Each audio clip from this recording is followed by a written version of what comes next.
오늘 이 시간 우리 함께 교독하며 읽은 에베소서 4장 우리 11절에서 16절까지의 말씀을 가지고 오늘 How to 교회 생활 네 번째 시간입니다. 우리 미션 파스블 처치, 미션 파스블 처치라는 그 설교의 제목으로 전해드리고자 합니다. 미션 파스블. 네. 지금 발음이 너무 좋아서 웃는 거예요? 그렇죠. 미션 파스블. 여기는 T가 파가 아니죠. 파스블 이렇게 됩니다. 지금 극장가가 여름 시즌이라 가지고 블록버스터 영화들이 이제 많이 개봉을 했죠. 그 중에 이제 저희 교회가 미션 리바이벌 교회이기 때문에 저는 미션 리바이벌 교회 담임 목사로서 미션 임파서블 영화를 최근에 아들과 더불어 봤습니다. 혹시 이 영화 보신 분 계세요? 와, 이 영화를 안 보신 분들이 많구나. 저 이 영화 지금 많이 봤는데 이 영화 이제 되게 기다렸던 분들 어떤 분들이라면 이 영화가 이제 지금 나온 게 7편이에요. 1편이 언제 나왔냐면 제가 고등학교 2학년 때 나왔어요. 그러다 보니까 이제 어렸을 때부터 이 영화를 보신 분들은 이 영화에 대한 되게 이제 추억이 있고 향수가 있거든요. 그래서 되게 기대를 해요. 그래서 이게 탐 크루즈 그분 또 나이가 많이 드셨죠. 이제 한갑이 넘은 걸로 알고 있는데 탐 크루즈와 함께 나도 나이 들어간다, 늙어간다 이 기분으로 이제 함께 보고 있는데 근데 근데 은근히 많이 안 보셨구나. 그러니까 이제 저랑 세대의 차이가 있는 거군요. 갑자기 슬퍼지네요. 네. 자, 근데 이 영화가 러닝 타임이 2시간 반인데 이 영화를 딱 보는데 정말 2시간 반이 2시간 반으로 안 느껴지는 거예요. 그만큼 이게 너무 재밌는데 이 영화 보면서 제가 여러 가지 생각 들었는데 첫 번째 생각이 뭐였냐면 제 설교가 우리 성도님들한테 이 영화처럼 느껴지면 얼마나 좋을까. 2시간 반이 2시간 반으로 느껴지지 않는 마법과 같은 그와 같은 은혜.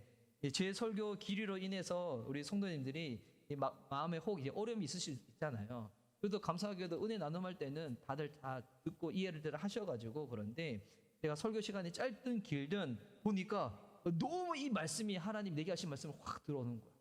시간 가는 줄도 모르고 이 은혜가 임하면 얼마나 좋아. 더불어서 이 미션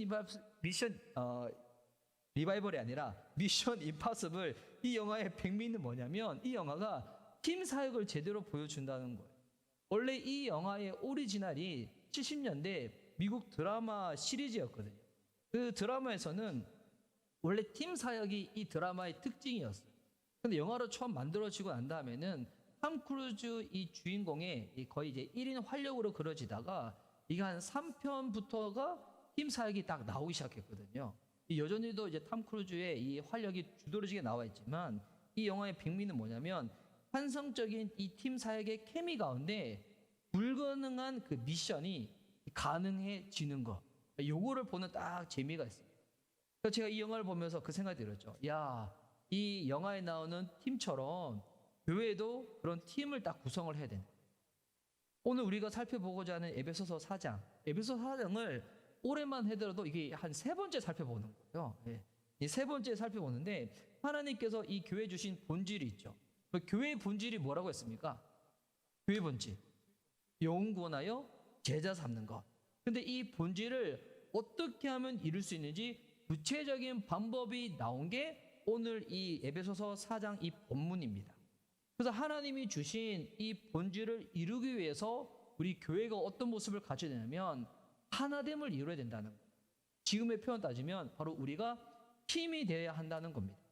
자, 그래서 팀이 되어지면 그때부터 이 교회의 본질, 영혼 구원하여 제자 삼는 그 일을 하면서 하나님 나라가 어떤 것인지 딱 보여주게 되는 거예요. 우리 예수님 믿으면 죽어서 천국 간다고 하잖아요. 근데 천국이라는 게 죽어서만 가는 것이 아니라 이 땅에 우리가 예수님을 믿었을 때 바로 우리 가운데 하나님의 천국이 딱 임하게 됩니다. 그래서 교회와 세상의 여러분 가장 큰 특징이 뭘까요? 교회와 세상의 가장 큰 특징. 교회 안에 이 믿으시는 분들은 하나님 말씀 가운데 통치를 받아서 세상하고는 다른 모습을 보여주는 거예요. 세상은 경쟁이죠. 뭐 약육 강식이고 잘난 사람 잘난 대로 못난 사람 못난 대로 세상은 요지경 이게 세상의 모습이잖아요. 근데 교회는 다르죠. 교회는 말씀 가운데 통치를 받아서 잘난 사람 못난 사람 따로 없고 키 큰 사람 키 작은 사람 따로 없고 머리가 풍성한 사람 빈약한 사람 따로 없고 모두가 주님 안에서 하나 된 공동됨으로 한 팀을 이루어가는 것. 이게 어떻게 가능한가? 말씀의 통치를 받으면 이것이 가능해진다는 겁니다. 그래서 오늘은 이 본문을 통해서 교회가 본질을 추구하기 위해서는 하나 되어져야 됩니다. 어떻게 하면 우리가 하나됨을 이룰 수 있는지에 대해서 좀 살펴보고자 해요. 이 에베소서는 1장부터 6장까지 구성되어 있거든요. 1장부터 3장까지는 이 교리에 대한 부분이에요. 복음에 대한 부분, 그리스도 안에서 성도가 누리는 복, 예수 그리스도 안에서 성도가 가지는 영원한 위치, 교회의 신비에 대해서 딱 나와 있다면 4장부터 6장까지는 이 실천과 적용에 대한 부분이에요.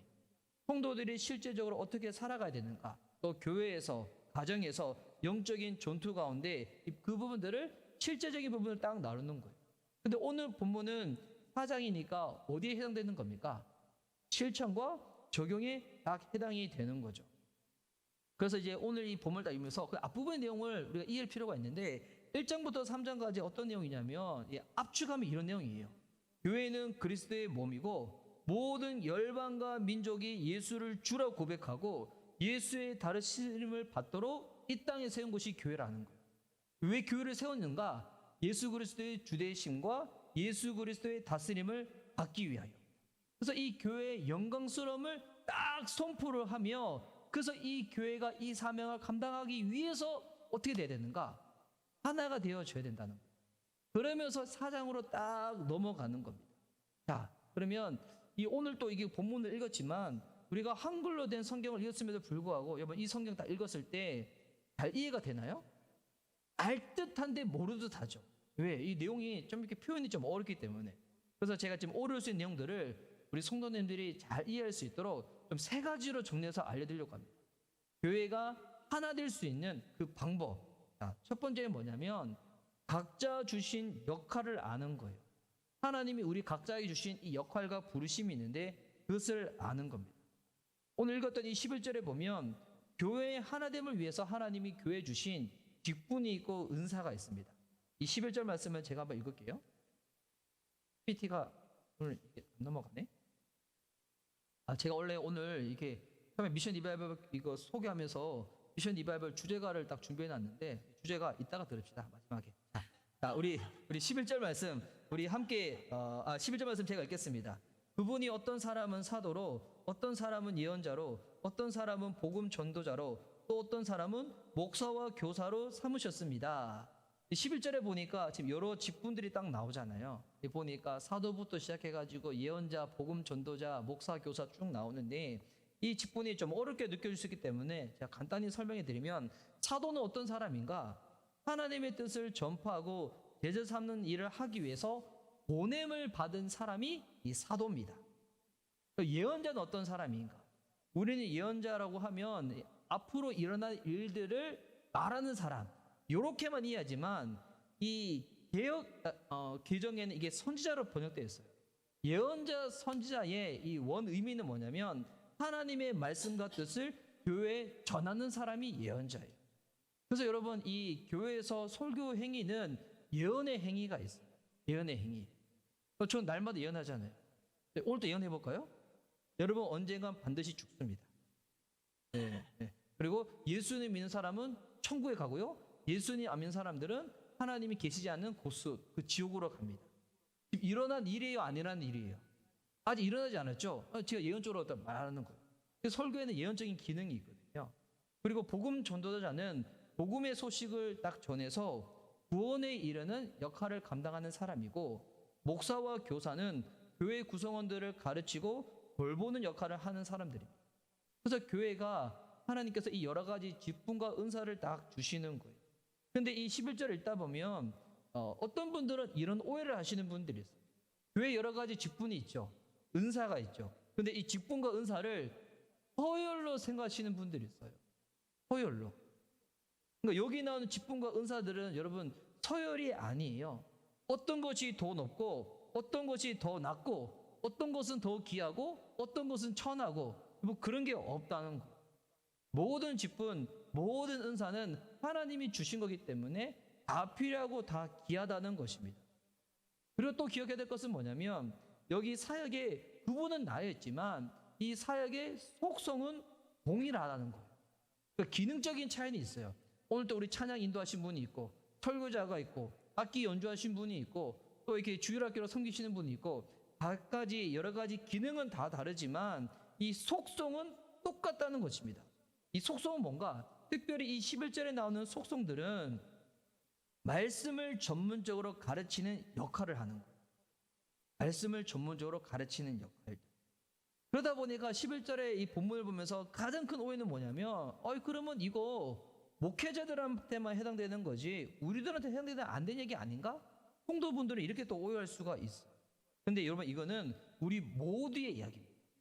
하나님이 특별히 교회에 말씀을 전문적으로 가르치는 사람들을 세우는 이유들은 성도들이 이 말씀 안에서 성장하기 위한 목적으로 보내주시는 거예요. 성장의 목적으로. 여러분, 교회에 신학을 안 한 목회자가 없더라도 교회가 될까요? 안 될까요? 교회는 돼요. 네. 교회에 목사님이 없어도 교회는 돼요. 근데 그렇게 신앙생활을 하다 보면 언젠가는 딱 이렇게 한계를 부딪히게 되겠죠. 어떤 한계를 부딪히게 될까요?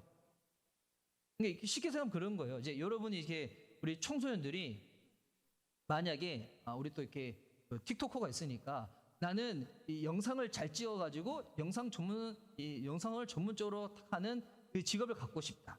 근데 학생들끼리 모여서 막 해. 만들 수 없어요. 만들 수는 있죠. 근데 어느 순간에는 한계가 딱 오겠죠. 이때 한계 때 전문가가 딱 들어가면 어떻게 될까요? 막혀있던 부분에서 뻥 뚫리게 되겠죠. 이것처럼 교회 목회자가 없어도 교회는 될 수는 있어요. 하지만 하나님의 뜻을 알고자 하는 부분에서는 한계가 오겠죠. 그러다가 또 이렇게 성경 말씀을 또 이해하고 해석을 할 때 각자 자기 나름대로 해석을 하다가 그러다가 또 이상한 방향으로 흘러갈 수가 있고. 그래서 여기 나오는 사람들은 왜 하나님이 이런 말씀 전문 사역자를 주셨는가? 성도들을 성장시키기 위해 가지고. 그래서 우리 하나됨을 위해서는 첫 번째는 하나님이 각자 우리에게 주신 그 역할과 부르심을 아는 것이고, 두 번째는 뭐냐면 그 역할을 감당하기 위해서 양육을 받는 겁니다. 양육을. 그래서 12절 말씀 보세요. 하나님이 말씀 전문 사역자를 주신 이유가 12절에 있는데요. 그것은 성도들을 준비시켜서 봉사 일을 하게 하고 그리스도의 몸을 세우게 하려고 하는 것입니다. 하나님이 말씀 전문 사역자를 왜 교회에 주셨는가? 성도들로 하여금 양육하기 위해서, 가르치기 위해서. 여러분, 목회자가 성도들을 가르치는 게 목회자가 성도들보다도 더 우월하기 때문이죠. 그런 거죠. 앞에 있는 형제님 혹시 그렇지 않으세요? 왜 눈을 질끈 꺾고 제 얼굴을 쳐다보지 못하고 고개를 흔드시나요? 자, 이거 잘 이해하셔야 돼요. 목회자가 성도들을 가르치는 것은 목회자가 성도들보다 우월하기 때문이 아니에요. 성도들이 각자의 역할과 그에 맞는 은사를 바르게 활용하기 위해서 신앙의 성장과 성숙이 필요한 거거든요. 여러분, 사역을 할 때 은사가 발견되지 않아서 신앙이 망가지는 케이스는 별로 없어요. 하나님 분명히 나한테 은사를 주셨는데, 나한테 분명히 달란트를 주셨는데 이 무슨 은사하고 달란트인가? 이거를 어떻게 내가 훈련시키고 개발시켜야 되는가? 이거를 몰라서 신앙이 망가지는 케이스는 별로 없어요. 근데 신앙이 여러분 언제 망가지는지 알아요? 어떨 때가 더 위험하냐면 은사도 있어, 재능도 있어. 근데 이것을 받쳐줄 만한 신앙의 인격과 성품이 없는 거예요. 여러분, 이거 진짜 위험해요. 진짜 위험해요. 사역은 은사로 하는 게 아니에요. 열매로 하는 거예요. 신앙의 그 인격과 성품으로 하는 거예요. 여러분, 이게 가정에서도 그렇지 않아요? 가정에서 남편과 아내가 무언가 좀 하고자 하는 일에 있어서 미숙해가지고 여러분 사이가 벌어지지 않아요. 왜 다투나요? 왜 싸우나요? 인격이 안 돼서, 성품이 안 돼서. 이 신앙생활도 마찬가지예요. 하나님이 우리에게 허락하시는 것은 성령의 열매를 통해서 성령의 은사를 다루기를 원하는데 이게 순서가 바뀌어져 버리면 이 신앙이 망가져 버리는 거예요. 그래서 목회자들은 어떤 사람이냐면 성도들을 양육하기 위해 가지고 직업적으로 구분된 사람입니다. 우월해서 양육하는 게 아니에요. 역할과 기능이 다르다는 겁니다. 결국에는 여러분, 사도의 기능, 예언자, 복음전도자, 목사, 교사의 기능 사역자만 감당하나요? 아니에요. 성도분들이 교회에서, 일상의 삶에서, 이 가정에서 이것을 할 수 있도록 도와드리는 거예요. 그 일을 감당할 수 있도록. 여러분 성도님들 보세요. 여러분 또 보냄을 받으셨죠. 여러분 어디로 보냄을 받으셨습니까? 가정으로 보냄을 받으시고 직장으로 보냄을 받으시고, 특별히 우리 청소년들도 잘 이해하셔야 돼요. 청소년들도 하나님께서 여러분들을 학교로 보냄을 받은 거예요. 근데 이에 대해서 사명을 깨달은 친구들은 요셉처럼 다니엘처럼 살겠지. 10대 때부터. 깨닫지 못하는 친구들은 그냥 그 나이 때에 알아서 그렇게 살겠죠. 그러니까 여러분 다 보냄을 받은 거예요. 또한 우리는 모두가 예언자예요. 왜? 하나님의 말씀을 우리가 전하잖아요. 우리가 알고 있는 주의 말씀을. 또 우리 복음 전도자죠. 거기서 복음의 기쁜 소식을 전하잖아요. 복음이 협박이 아니라 억압이 아니라 겁박이 아니라 복음은 소식이잖아요. 소식으로서의 복음을 전하잖아요. 제가 이번 주 중에 정말 재미있는 유튜브 영상을 봤는데 철학자 한 명이 신의 존재를 증명하는 거. 근데 이 인도하는 두 명의 이 MC 여자들은 신앙이 없어. 가르치는 교수님도 신앙이 없어. 신앙이 없는 교수님이 신의 존재를 증명하는데 보니까 오히려 신앙이 없는 이 비신자인 두 명의 여자 사람들이 논리적으로 반박하는 게 더 설득력 있게 다가오는 거예요. 예. 그게 더 설득이 있어요. 설득 당할 뻔했어요. 예, 저 큰일 날 뻔했어 갑자기. 근데 여러분 이게 신이라는 게 우리 주님 믿는 게 여러분 논리적으로 설명해서 이해돼 가지고 교회 다니신 분들이 있어요. 대부분 그렇지 않죠.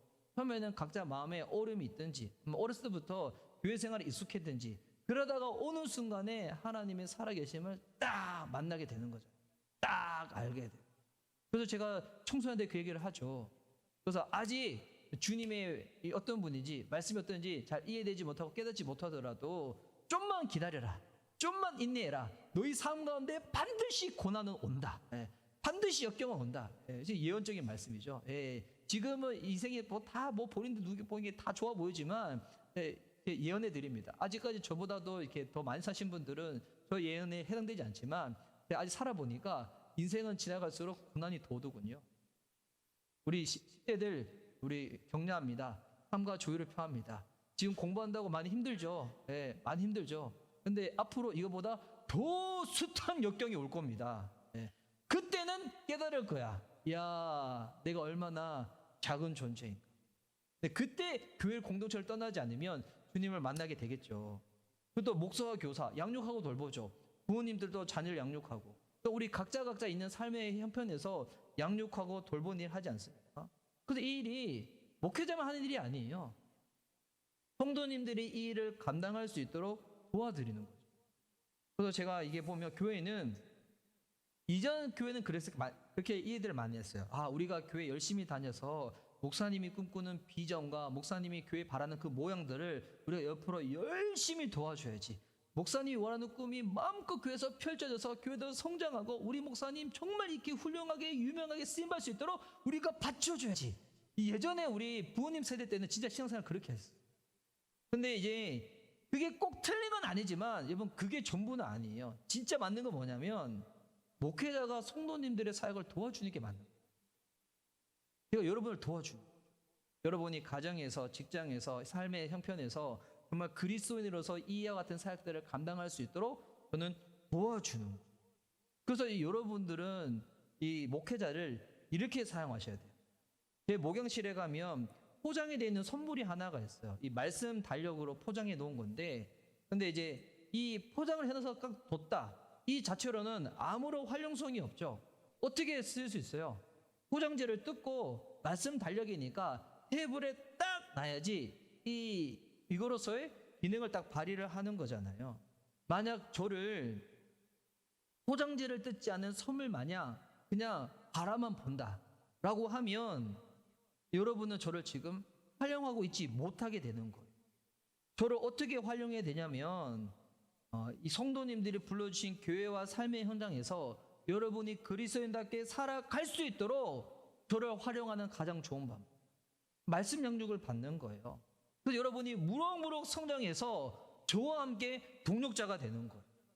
저는 교회에서 직업적인 이 기능을 감당하며 나아가고 여러분은 삶의 현장에서 그리스도인이 그리스도인답게 살아갈 수 있도록 그 역할을 하라고 하나님이 저를 이 교회 목회자로 보내주신 거예요. 물론 저와 함께 영화도 볼 수 있어요. 우리 올 여름 가장 기대작 뭐라고 했죠? 같이 봐야죠. 혼자 볼 거예요? 혼자 야간 심야 가서 보려고 했죠.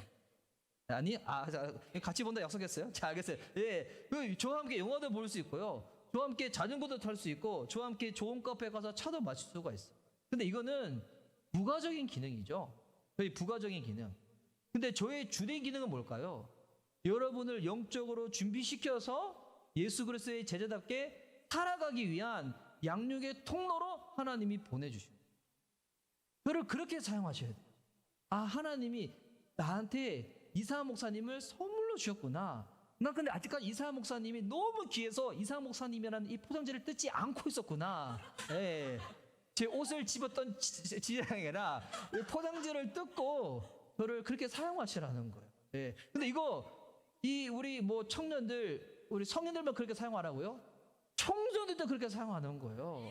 그 주중에 우리 청소년들이 방학이라서 교회에 좀 제법 오는데, 채연이가 안 왔네? 예. 채연이가 저한테 물어봤어요. 평소에 저한테 궁금한 게 있었는데, 저한테 물어보냐면, 목사님, 인간은 성성설이 맞나요? 성악설이 맞나요? 이걸 채연이가 저한테 물어보는 거예요. 제가 얘기했죠. 성성설도 성악설도 이거는 그 사람들의 생각에서 기초된 거기 때문에 성경에서 인간을 어떻게 설명하는지를 제가 설명해 줬어요. 근데 해주고 난 다음에 채연이한테 이해가 되냐고. 이해가 됩니다. 근데 이거는 일회성으로 저를 활용하는 거죠. 저를 꾸준히 활용하기 위해서는 저랑 일정한 시간을 갖고 그렇게 하면서 말씀을 더 깊이 알아가고 삶 가운데 우리가 이거 어떻게 적용하는지를 계속 나눠보는 겁니다. 여러분, 양육을 통해서 성장한 신앙인과 그렇지 않는 신앙인들의 삶의 모양이 어떻게 되는가? 이게 대조적으로 13절과 14절에 극명하게 나옵니다. 신앙이 성장한 사람은 13절에 이렇게 나옵니다. 자, 13절 우리 함께 읽도록 하겠습니다. 시작. 그리하여 우리 모두가 하나님의 아들을 믿는 일과 아는 일에 하나가 되고 온전한 사람이 되어서 그리스도의 충만하심의 경지에까지 다다르게 됩니다. 아멘. 신앙이 성장해 가는 사람을 13절에 보니까 뭐라고 설명하고 있냐면 온전한 사람이라고 설명하고 있어요. 온전한 사람이라고 표현하고 있죠. 이 제가 설명할 건데, 반면에 그렇지 못한 사람이 14절에 나옵니다. 14절 말씀도 함께 읽도록 하겠습니다. 시작. 우리는 이 이상 더 어린아이로 있어서는 안 됩니다. 우리는 인간의 속임수나 강교한 술술에 빠져서 온갖 교훈의 풍조에 흔들리거나 이리저리 밀려다니지 말아야 합니다. 아멘. 성숙의 반대는 미성숙이죠. 14절에서 뭐라고 설명하냐면 어린아이와 같은 신앙인이 있다는 거예요. 여기서 어린아이는 순수한, 순진한 이런 의미가 아니죠. 아직 미성숙하다는 거예요. 미숙하다는 거예요. 그러면 성숙한 신앙인과 미성숙한 신앙인의 특징이 무엇인가? 성숙한 신앙인은 아까 13절 말씀 보니까 믿음과 지식이 일체화가 되어 있다는 거예요. 여러분, 이 말이 무슨 말이냐면, 여러분 잘 듣고 이해하셔야 돼요. 믿음과 신앙이 일치된 사람은, 여러분, 내가 구원에 이르기 위해서는 우리는 누구를 믿어서 구원에 이릅니까? 예수님 믿어서, 예수님이 내 죄를 위하여 십자가에 죽으심과 부활하신 것을 내가 믿음으로 하나님의 은혜로 말미암아 우리가 구원에 이르게 되잖아요. 그런데 믿음의 대상은 예수님이지만 실제적으로 살아갈 때는 예수님을 삼지 않고 살아가는 사람들이 있는 거예요. 신앙이 성숙한 사람들의 특징은 믿음의 대상과 내 삶의 모든 영역에서 지식을 주시는 분이 예수님이라는 것이 일치화되는 사람. 믿는 것과 사는 것이 일치화되는 방법은 예수님은 나한테 구원만 베푸시는 것이 아니라 내 모든 삶을 지배하고 다스리는 그 지식의 근본이 예수님이라고 믿는 사람. 이 사람이 성숙한 사람이라는 거예요. 그럼 반면에 미성숙한 사람의 특징은 뭘까요? 구원을 주시는 분은 예수님이야. 그런데 생활의 지식은 진리가 아니라 사람들의 이야기, 대중의 유행, 세상의 가르침으로 삼는 거예요. 이게 미성숙이에요. 아직 구원받지 못했다는 게 아니에요. 구원은 받았어. 예수님 믿기 때문에. 근데 이 세상의 삶을 살아갈 때에 그 사람의 이 생각에 가장 영향을 끼치는 지식은 진리가 아니라 사람들의 이야기, 대중의 유행, 세상의 가르침이라는 거예요. 그래서 이런 사람들이 14절에 나온 것처럼 이렇게 되는 거예요. 보니까 인간의 속임수나 광교한 술술에 빠져서 온갖 교훈의 풍조에 흔들리거나 이리저리 밀려다니지 말아야 합니다. 또 미승소숙한 신앙은 이리저리 밀려다닌다는 거죠. 이리저리 밀려다닌다는 거죠. 여러분, 그렇기에 말씀을 통하여 진리를 통하여 신앙이 온전해지는 것은 너무나 중요한 거예요. 말씀을 통하여 내 삶과 이 모든 것들이 딱 통치받지 아니하면 그 사람 어떻게 살아간다고요? 이리저리 흘려다니는 거예요. 그러니까 이게 이런 거예요. 여러분이 그냥 좀 극단적인 표현이지만 대학교 1학년 때 좋아하는 이성상이랑 배우자상이랑 그리고 대학교 4학년 졸업을 앞두었을 때에 내가 좋아하는 이상향 똑같아요? 달라져요? 달라지죠. 지금 우리 청소년들은 어떤 사람은 딱 보기 좋아요. 예쁜 사람, 멋있는 사람, 잘생긴 사람. 근데 신기한 거는 결혼의 시간이 가까워지잖아요. 그게 얼마나 영향을 끼칠까요? 생긴 거는 번듯한데 자기 앞가림 잘 못해. 생긴 거는 번듯한데 온갖 이성들 만날 때마다 마음을 다 흘려보내가지고 막 사람들한테 막 꼴게 만들고 유혹하게 만들고 이상하게 만들어. 이런 사람을 원해요? 아니면 외모는 그냥 좀 평범해. 하지만 지고지순하고 그리고 신앙이 좋고 지고지순 너무 올드한가? 죄송해요. 지고지순 뺄게. 하여튼 신앙이 있고 성품이 좋고 자기가 하는 일에 정말 하나님 앞에 내가 진짜 정직한 모습, 바른 모습 나가려고 한다. 여러분, 어떤 사람이 만나고 싶어요? 당연히 후자겠죠. 후자. 이게 사람이 자라면서도 보는 눈이 딱 달라지는 것처럼 우리가 이 신앙에 있어서도 말씀으로 딱 교육을 받지 않잖아요. 그러면 여러분 신앙생활 할 때도 어떻게 하는지 알아요? 교회도 유행이 있어요. 신학도 유행이 있어요. 신학도 유행이 있고 교육도 유행이 있다 보니까 온갖 좋다는 것만 다 다니는. 팀 켈러 목사님한테, 팀 켈러 목사님이 정말 이렇게 훌륭한 가르침 많이 하셨는데 목사님들이 팀 켈러 목사님 교회가 뉴욕에서 진짜 한 50명씩 해가지고 한 5,000명, 8,000명이 되고 나니까 사람들이 너무 이렇게 궁금한 거야. 그래서 팀 켈러 목사님 교회도 많이 찾아간 거예요. 팀 켈러 목사님 뭐라고 얘기하는지 알아요? 우리 교회의 방법을 보고 배우지 말라고, 우리 교회가 어떻게 이렇게 하게 되었는지까지의 스토리를 배우시라고. 차이를 아시죠? 이 방법 그대로 가지고 가서 한다고 해서 될까 안 될까요? 안 돼요. 왜? 우리는 팀 켈러 목사님도 아니고 우리는 미국 맨하탄에 있지도 않거든요. 그런데 그 교회가 어떻게 해서 그런 방법과 그런 복음적인 교회를 추구하게 되었는지 그 흘러간 20년, 30년 동안의 그 내러티브를 이해하라는 거예요. 그걸 공부하라는 거예요. 그래서 저는 이 건대 후문을 너무 잘 알아요. 제 건대 후문 제가 왜 잘할까요? 건대 후문에 이런 식당이 있고 이런 것이 있다고 그냥 이걸 알아서 그런 것이 아니라 제가 그래도 이 후문에 20년 동안 가까이 살면서 20년 동안의 이야기를 저는 알고 있거든요. 그래서 사람들은 이야기를 알아야 되는데 이야기에 관심 없이 그만 보는 거예요. 그래서 제가 이제 청소년들 보면 좀 안타까운 게 있어요. 지금 딱 보면 부모님들이, 청소년들이 부모님들 딱 봐. 그러면 세상에서 딱 보이는 부모님들에 비해서는 되게 부족해 보이거든요. 근데 부모님들이 그까지 신앙을 오기까지, 그까지 삶이 오길까지 얼마나 치열하게 싸우며 공부하며 노력하며 딱 왔는지 그 이야기를 모르니까 지금 보이는 부모님의 모습을 보면서 되게 실망을 하는 거예요. 솔직히 저는 우리 청소년들한테 나 자신 있게 얘기할 수 있어요. 무슨 얘기할 수 있냐면, 교만하다 생각하지만 목사님은 나 친구들보다 공부 진짜 더 열심히 했어. 잘한 건 모르겠지만 나 진짜 열심히 했어. 생각해 보니까 지금 청소년들 딱 비하면 진짜 열심히 했던 것 같아요. 잘하는 건가? 근데 결과는 뭐 썩 그러지는 않았기 때문에. 그래서 근데 이런 스토리를 모르는 상태에서 딱 보면 사람들이 되게 무시해. 뭐야 이런 모양이야? 아니 여러분. 그래서 이 신앙을 안다는 것은 여러분 단순히 이게 말씀의 이제 지식을 알아가는 게 아니에요. 이 신앙 공부가 뭔지 알아요? 성경을 통해서 하나님 어떤 분인지 아는 거예요. 이제 그분과 더불어 함께 살아가면서 삶의 이야기를 만들어가는 거예요. 그래서 믿음은 그분과 함께하는 신앙의 여정이 되는 거예요. 함께 알아가는 거, 함께 배우는 거. 그래서 저는 지금 또 하나님이 우리들 각자의 신앙 이야기를 써내려가고 있는 거예요. 써내려가고 있는 거예요. 나중에 시간 지나잖아요. 지금 내 모습 가운데 이 연약한 모습들이 나중에는 이것도 다 하나님께 쓰는 재료가 될 거야. 네. 자, 그래서 우리가 이 교회 본질을 추구하기 위해서 하나 되기 위해서는 자기의 역할을 알아야 되고 또한 그 일을 감당하기 위하여 말씀으로 양육도 받아야 되는데 또한 이 사도 바울은 마지막으로 뭐라고 고민하냐면 서로를 대할 때는 사랑으로 대하라고 말하고 있어요. 15절 말씀 보세요. 우리는 사랑으로 진리를 말하고 살면서 모든 면에서 자라나서 머리가 되시는 그리스도에게까지 다다라야 합니다. 그러니까 결국 양육도 사랑으로 서로 교제함도 사랑으로 하는 것입니다. 이 사랑은 진리를 살아가게끔 하는 원동력이 되는 거예요. 네. 그래서 누군가 겁박한다고 해가지고 움직이지 않잖아요.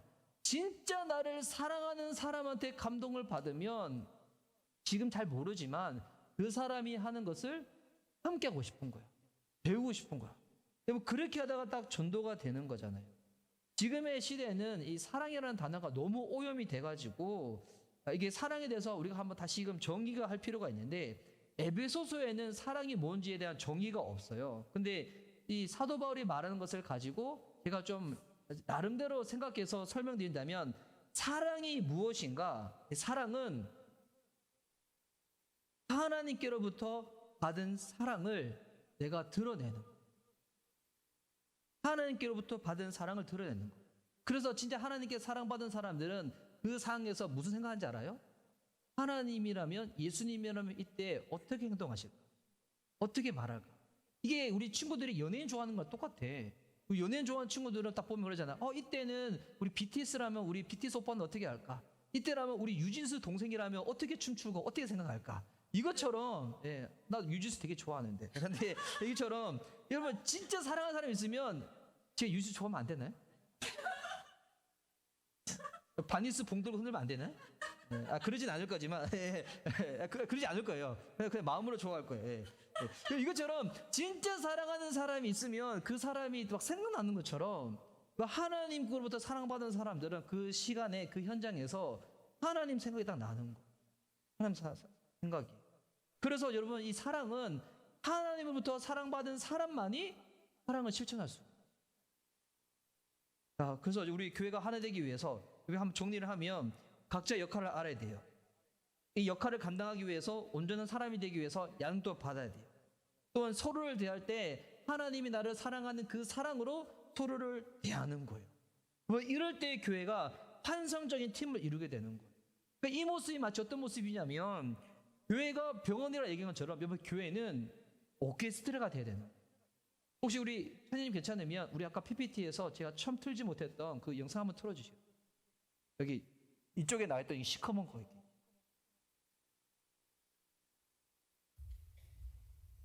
예. 자, 이거 들으면서 한번 생각해 보세요. 자, 그러면 저랑 비슷해요? 예. 이 세상에 훌륭하신 분들은 다 민머리가 많아. 특이하게.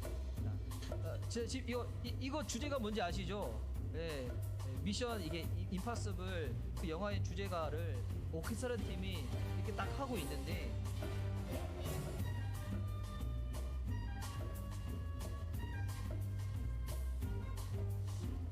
자, 그러면 여러분 우리 교회가 오케스트라 같은 모습을 딱 갖추어야지 하나님이 기뻐하시는 그 본질을 추구할 수 있다. 이해됐었잖아요. 네. 자, 우리 이제 이 정도만 들을까요? 네. 왜냐면 뒷부분 설교 남은 거 빨리 해야 되기 때문에.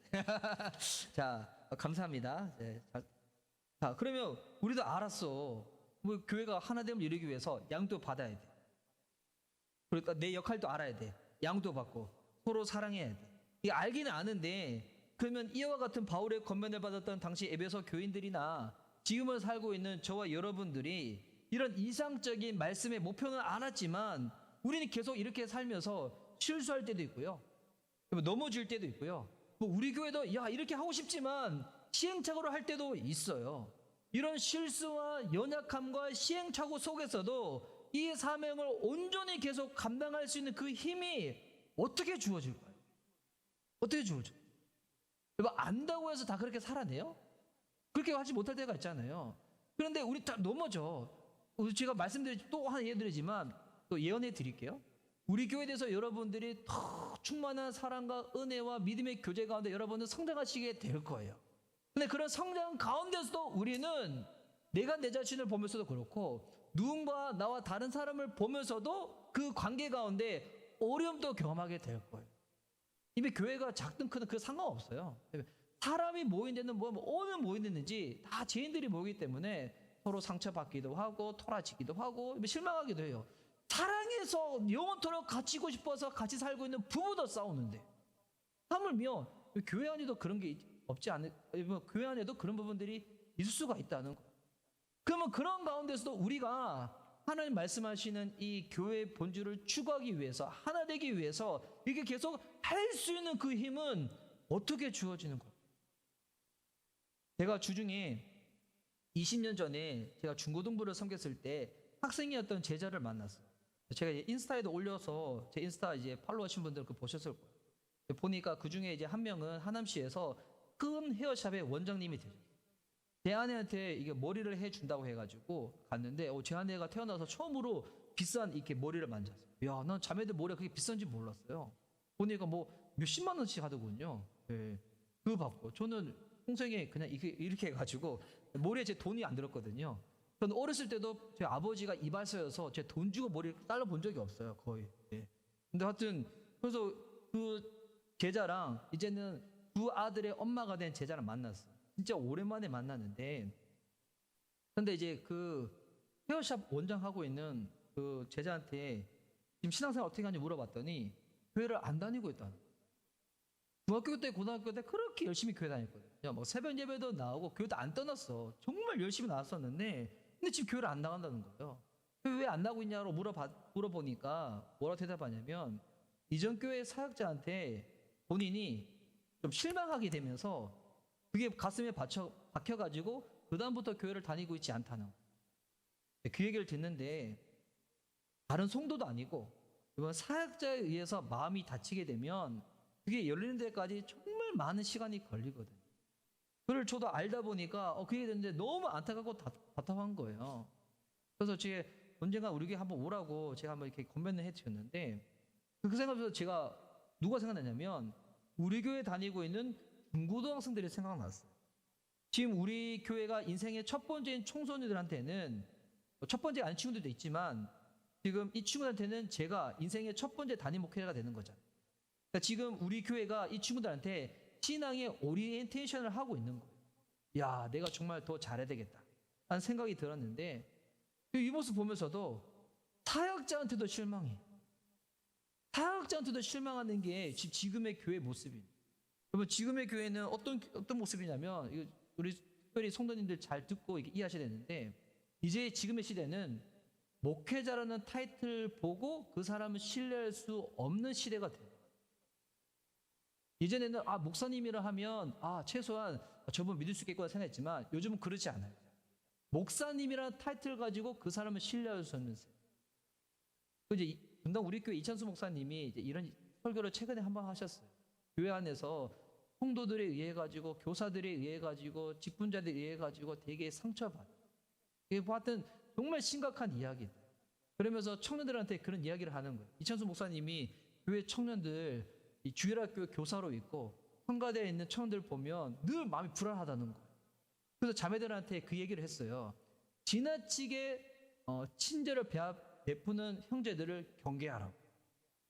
지나치게 친절을 베푸는 형제들을 경계하라. 특별히 그게 미혼이든 기혼이든 다 경계하라. 여러분 저 믿으시나요? 저 믿으면 안 돼요. 사람은 믿음의 대상이 아니라 국률의 대상이에요. 저 믿으면 안 돼요. 네. 그래서 이제 이찬수 목사님은 구체적으로 그 얘기를 딱 알려줬어요. 자매가 무거운 짐을 딱 들고 가. 형제가 와서 도와주려고 해. 그때 어떻게 반응해야 되나? 왜 그러세요? 이렇게 반응하라는 거예요. 예. 왜 그러세요? 내가 들 수 있어요. 이게. 예. 그러니까 쓸데없이 지나치게 선의를 베푸는 사람들 여러분 경계해. 그렇다고 해가지고 모든 관계를 끊고 그렇게 하는 게 아니라 요즘의 시대는 그런 시대가 돼버린 거예요. 안타깝게도 사역자도 믿지 못하는 시대, 교회 직분자도 믿지 못하는 시대, 교회 안에서도 온갖 제약과 범죄가 일어나는 시대, 이런 시대 가운데 여보 어떻게 우리가 하나님의 말씀을 감당할 수가 있겠어요? 그래서 사도 바울이 마지막으로 이렇게 권면하고 있습니다. 16절 말씀. 16절 말씀은 우리 다 함께 한 목소리를 읽도록 하겠습니다. 시작. 온몸은 머리이신 그리스도께 속해 있으며 몸에 갖추어져 있는 각 마디를 통하여 연결되고 결합됩니다. 각 지체가 그 맡은 분량대로 활동함을 따라 몸이 자라나며 사랑 안에서 몸이 건설됩니다. 아멘. 여러분, 지상에 있는 이 교회들은 계속 실수할 거예요. 실망하는 모습도 계속 보일 거예요. 근데 이런 가운데서도 여러분, 교회가 교회될 수 있는 것은 나는 나랑 비슷한 사람들하고만 모일 거야. 이거는 교회가 아니죠. 다른 사람들, 다양한 사람들이 모이지만 그럼에도 교회가 교회될 수 있는 것은 온몸의 머리이신 예수님께 속해 있는 거예요. 여러분, 예수님 구원 받을 때도 핵심은 예수님이지만 우리가 성화를 이루는 삶에도 핵심은 예수님이라는 거예요. 그리스도인들은 개인이 아니라 공동체를 이루고 공동체적으로서 예수님께 속해 있어야 한다는 겁니다. 여러분, 속해 있다라는 이 단어가 헬라어로는 어떤 말이냐면 그리스도로 인해서 공급을 받는 거예요.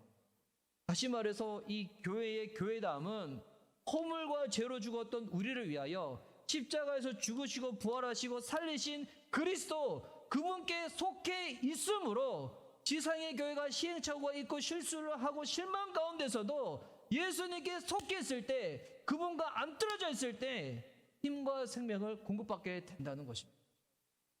그래서 이렇게 이해되세요. 예수님 믿는 거는 나 혼자 믿는 게 아니에요.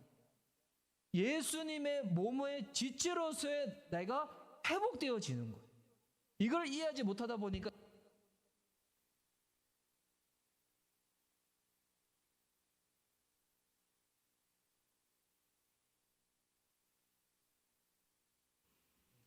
죽음이 이렇습니다. 배터리가 꺼져서 그래요. 자, 죽고 난 다음 살아나겠죠. 그리스도 연합하겠죠. 할렐루야. 이것처럼 여러분, 그리스도인데 예수님 믿는 것은 교회 구성원으로서의 몸의 하나로서의 회복이 되는 거예요. 이걸 이해되는데 이걸 이해하지 못하다 보니까 예수님 믿으면서 어떻게 해요? 개인주의적으로 혼자서 하는 거예요. 예. 여러분, 구원은 처음부터도 교회의 몸으로서의 구원이었다는 것입니다. 여러분, 그렇게 말씀을 맡은 전문 사역자이든 사역자를 통하여 믿음의 성장을 일구어야 되는 성도 여러분이든 우리가 각자의 삶의 현장에서 이 일을 감당하며 나아갈 때마다 우리가 항상 잊지 아니하고 바라봐야 될 대상이 있어요. 그 대상은 우리 교회보다 이미 성장한 다른 교회도 아니고요, 나보다도 유명한 어느 목회자도 아니고요, 어느 성공한 간증을 하는 유명한 신앙인도 아니라 우리에게 생명을 공급하는 예수 그리스도를 날마다 바라봐야 한다는 거예요. 교회 안이든지 가정이든지 어느 곳이든지 예수님을 바라봐야 하는 거예요. 결국 여러분, 신앙의 실패는 다른 것의 실패가 아니에요. 넘어졌고 연하기 때문에 실패가 아니에요. 여러분, 우리 예수님 믿고 나가지고 한평생 죄 안 지는 사람 어디 있어요? 예. 자, 나 예수님 믿고 나서 나 지난 일주일날 한 번도 죄 안 지었다. 그런 사람 있어요? 그럼 그 사람 예수님이지. 우리 다 죄 짓잖아요. 근데 여러분, 죄는 지을 수 있어. 그래도 뭐해서 우리가 잘해야 되냐면 어떤 상황 가운데서도 예수님을 바라보고자 하는 여러분 이 믿음의 시선, 이거를 놓치지 말아야 한다는 거예요. 여러분, 이게 신앙의 삶이라는 거예요. 주님 바라보는 거. 하나님이 내게 생명을 주신다, 힘을 공급하신다. 이것을 잘하면 여러분, 주님께서 우리를 통하여 그 교회의 그 본질을 이루어 가신다는 것입니다. 오늘 설교를 정리하도록 하겠습니다. 교회의 본질은 뭡니까? 영혼 구원하여 제자 삼는 것. 이거 어떻게 하면 이룰 수 있다고요? 교회가 하나 되어질 때.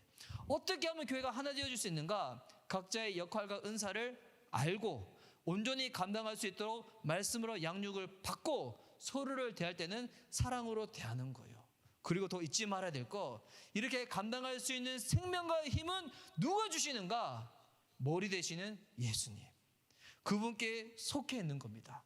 그분을 계속 바라보는 겁니다. 그럴 때 주님이 우리들 가운데 우리로서는 할 수 없는 이 사명을 감당할 수 있도록 주님이 일하여 주신다는 것입니다. 너무 여러분 신비스럽고 놀랍지 않아요? 나 혼자 신앙 또 건사하기 힘든 나이인데 내가 무슨 사명이야, 내가 무슨 부르심이야, 이렇게 생각하는 것이 아니라 나로는 안 되지만 주님이 그 일을 감당할 수 있도록 우리에게 힘을 주시고 우리와 함께하여 주신다는 것입니다.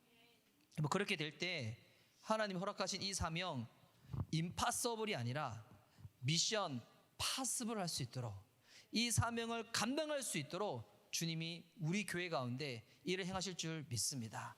어느 상황에서인지 주님 바라보며 나아갈 수 있는 그 은혜의 힘으로 살아낼 수 있는 저와 여러분 될 수 있기를 예수님의 이름으로 축복하는 바입니다.